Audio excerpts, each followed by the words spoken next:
Bwana Yesu asifiwe. Amen. Bwana Yesu asifiwe. Amen. Hao wanawake vijana, ukiwaambia anakuambia sisi tuliweza. Sisi tulijua. Na unajua ako na nguo na ameamka. Badala ajue kwamba hii nguo ilikuwa ya biashara fulani. Nimekuwa nayo kwa shamba.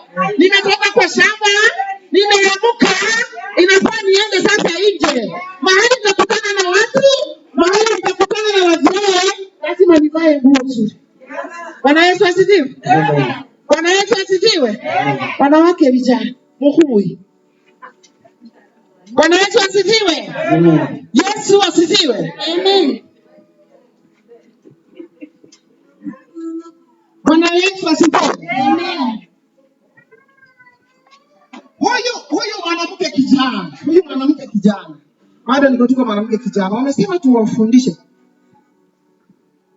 Tuwe na nguo yeyote. Mahali tunaenda jua unavaa nguo gani. Bwana Yesu asifiwe. Amen. Yesu asifiwe. Amen. Huyu msichana wakati ameamka kule, huko kwa shamba yenye ametoka. Huko kwa shamba kwenye ametoka. Unajua hii nguo imepandwa na makonokono kwa sababu huyu msichana hakufunzwa, hakutaka mafunzo. Yesu izomile. Amen. Unajua kuna towels hizi. Kuna hizi towels nyingi, kuna wengine wanauza hata temple. Kama ujui